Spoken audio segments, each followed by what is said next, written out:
প্রিয় দর্শক, সাজ্জাদ কাদিরের প্রীতি এবং শুভেচ্ছা নিন। এই মুহূর্তে আপনাদের সামনে কথা বলতে এসেছি করুণ দশায় এনসিপি, এই প্রসঙ্গটা নিয়ে আপনাদের সামনে কথা বলবো।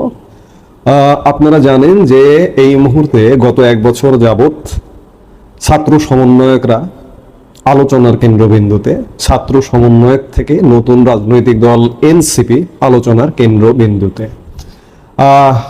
গত 22 জুন নির্বাচন কমিশনে আবেদনের, রাজনৈতিক দলের নিবন্ধনের আবেদনের শেষ দিন ছিল।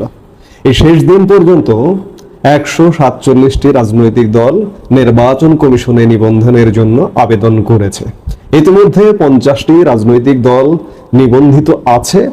এর বাইরে এই 147টি রাজনৈতিক দলের মধ্যে ছাত্র সমন্বয়কদের যে রাজনৈতিক দলটি, এই দলটি আছে। এই দলটি নানা কারণে আলোচনার কেন্দ্রবিন্দুতে, কিন্তু অত্যন্ত পরিতাপের বিষয় যে দলটি আসলে একটা করুণ দশার মধ্যে আছে। এই যে নির্বাচন কমিশনে আবেদন জমা দিতে গিয়েও এই দলটির সম্ভবত তার পদটা হবে মুখ্য সমন্বয়ক বা এরকম কিছু, নাসিরউদ্দিন পাটোয়ারি, আমি যদি ভুল না করে থাকি, তিনি নিবন্ধনের আবেদন দিতে গিয়েও বললেন যে জাতীয় সংসদের 400 আসনের মধ্যে 300 আসন পাবে এনসিপি। জাতীয় সংসদে 400 আসন কোথায়, কিভাবে এসছে? যাই হোক, অনেক কিছু সামনে পেছনে চিন্তা না করেই হয়তো বলেন, কিন্তু এই যে 300 আসন পাওয়া এই রাজনৈতিক দলটির কি করুণ দশা আপনারা যদি দেখেন, আমি বাংলাদেশের একটি অঞ্চলের করুণ দশাটা আপনাদের সামনে একটু তুলে ধরতে চাই। যে ধীরে ধীরে আরো দিন যত যাচ্ছে আলোচনা আগ্রহের কেন্দ্রবিন্দুতে থাকা দলটি কোথায় যাচ্ছে। ঘটনাটি রাজশাহী মহানগরের একটি গণমাধ্যম শিরোনাম করেছে, শর্ট নোটিসে এনসিপির বিক্ষোভ, জেলা মহানগর মিলিয়ে জমায়েত 2.25 ডজন।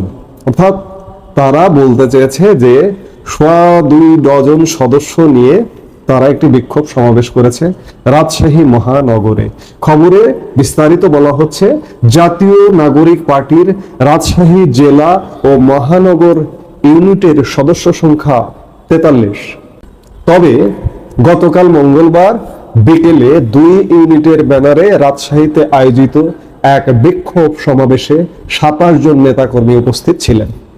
টোটাল জেলা কমিটি এবং মহানগর ইউনিটের সদস্য সংখ্যা 43।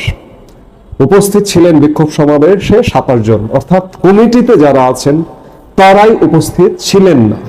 জনবল সংকটের প্রশ্নে দলটির দায়িত্বশীল নেতারা বলছেন, শর্ট নোটিসে কর্মসূচি ঘোষণা করায় এমন সংকট ছিল। আগের রাতে এনসিপির কেন্দ্রীয় কমিটির সদস্য সচিব আক্তার হোসেন সহ অন্যদের উপর ককটেল হামলার প্রতিবাদে গতকাল বিকেলে রাজশাহী নগরের সাহেববাজার 0 পয়েন্টে বিক্ষোভ সমাবেশের ডাক দেওয়া হয়েছিল। রাজশাহী জেলা ও মহানগর ইউনিটের ব্যানারে এই কর্মসূচি অনুষ্ঠিত হয়। যেটি হোক, শর্ট নোটিসে ডাক দেওয়া হোক আর যেটি হোক, অন্ততপক্ষে কমিটির 43 জন তো থাকা উচিত। আচ্ছা, শুধুমাত্র কমিটির 43 জনকে দিয়ে কি ভোট হবে? আগামী নির্বাচনের বৈতরণী পার হওয়া যাবে, নির্বাচিত হওয়া যাবে? আসলে এনসিপির অবস্থাটি কিন্তু এমন, সারা দেশে এনসিপি এমন করুণ দশায় নিবর্তিত। আজকে বলা হচ্ছে যে আগামী দিনে ক্ষমতায় আসবে এনসিপি। কিভাবে আসবে আমরা তো বুঝি না, আমাদের মাথায় তো সেটি ঢোকে না। অথচ এই এনসিপির মানুষের মন জয় করে, মানুষের হৃদয় জয় করে যথেষ্ট সুযোগ ছিল একটা জায়গায় আসা, এমনকি সংসদে যাওয়া, কিন্তু সেই সুযোগ হেলায় হারালো। আমরা ঘুরে ফিরে সেই পুরনো রাজনৈতিক দলগুলোর মধ্যে আবর্তিত হচ্ছি। এই আবর্তন ভাঙাটা খুব সহজ ব্যাপার নয়। আপনি যদি ভিন্ন কিছু না করেন, আপনি যদি ব্যতিক্রম কিছু না করেন, তাহলে কিন্তু কোনোভাবেই সম্ভব নয়। আপনি যতই গল্প মারেন যে 400 আসনের মধ্যে 300 আসন পাবেন, নিবন্ধনের জন্য জমা দিয়েছেন নিবন্ধনের আবেদন, নিবন্ধন হয়তো পেয়েও যাবেন, প্রতীকও হয়তো পেয়ে যাবেন, কিন্তু কি হবে? এই 147 দল নিবন্ধনের জন্য আবেদন করেছে, ইতিমধ্যে 50টি দল নিবন্ধনকৃত, অর্থাৎ প্রায় 200 রাজনৈতিক দল। এই 147 দলের মধ্যে নিবন্ধন পাবে তো অনেকগুলো।